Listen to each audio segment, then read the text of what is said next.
সুপ্রিয় দর্শক, আসসালামু আলাইকুম। বৃষ্টি কুকিং হাউসে আপনাদের সকলকে স্বাগতম আমার আজকের এই মজাদার রেসিপিটি দেখার জন্য। আজকে আমি গরম গরম আলুর দমের মজাদার একটা রেসিপি নিয়ে আপনাদের সামনে হাজির হয়েছি। আশা করি আমার আজকের এই মজাদার আলুর দমের রেসিপিটি আপনাদের কাছে ভালো লাগবে। গরম গরম ধোয়া ওঠা আলুর দম এবং গরম গরম লুচি দুইটাই একদম জমে যাবে। আপনারা বাসায় একবার হলেও এটা ট্রাই করে দেখবেন, আমি গ্যারান্টি আপনাদের কাছে অবশ্যই এটা ভালো লাগবে। তাহলে চলুন আমরা রেসিপিতে চলে যাই।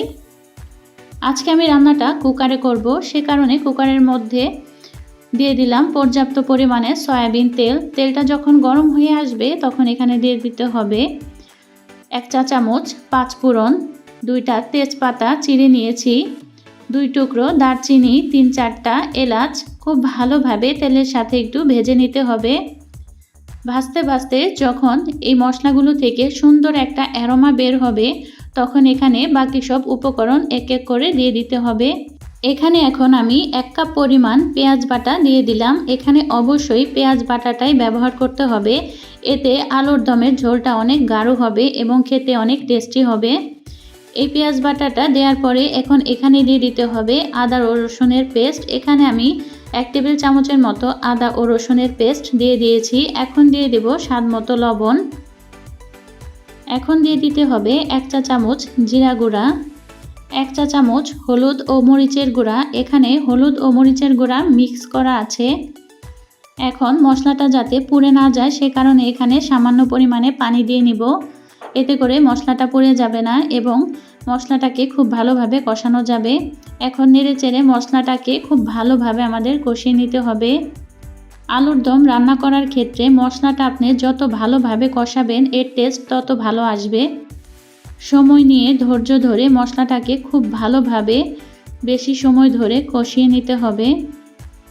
মশলাটা যখন খুব ভালোভাবে কষানো হয়ে যাবে তখন এখানে কেটে রাখা আলুগুলো দিয়ে দিতে হবে। আলুগুলো দেওয়ার পরে আবারও খুব ভালোভাবে কিছু সময় এটা কষিয়ে নিতে হবে। আমি আবারও বলছি, আলুর দম রান্না করার ক্ষেত্রে আপনি যত ভালোভাবে এটা সময় নিয়ে কষাবেন এর টেস্ট তত ভালো আসবে। আলুগুলো যখন খুব ভালোভাবে কষানো হয়ে যাবে তখন এখানে পর্যাপ্ত পরিমাণে পানি দিয়ে দিব আলুটাকে সেদ্ধ হওয়ার জন্য। আলুটা সেদ্ধ হতে যতটুকু পানি লাগবে ঠিক ততটুকুই পানি এখানে ব্যবহার করবেন। এবার ঢাকনা দিয়ে আমি আলুটাকে রান্না করব। কিছুক্ষণ পর পর ঢাকনাটা খুলে আবার নেড়ে দিতে হবে।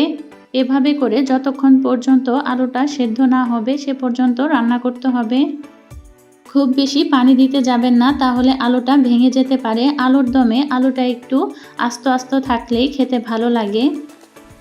কিছুক্ষণ রান্না করার পরে এখন এখানে দিয়ে দিব 2টা কাঁচামরিচ। কাঁচামরিচটা শুধু ফ্লেভারের জন্য এখানে অ্যাড করা হয়েছে।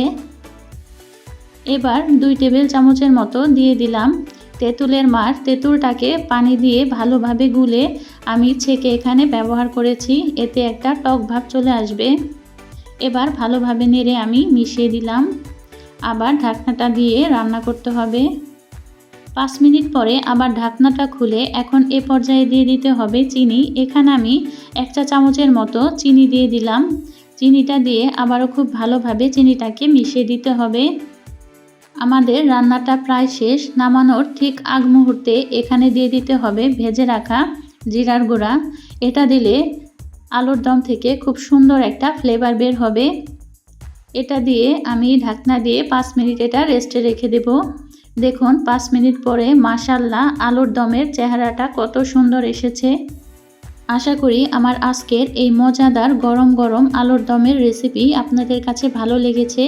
ভালো লাগলে অবশ্যই আমাদের সাথে থাকবেন। আর আমাদের ভিডিওটি আপনারা কে কোথা থেকে দেখছেন তা অবশ্যই আমাদের জানাবেন। আজ তাহলে এ পর্যন্তই।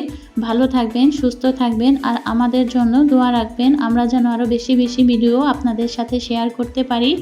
আল্লাহ হাফেজ।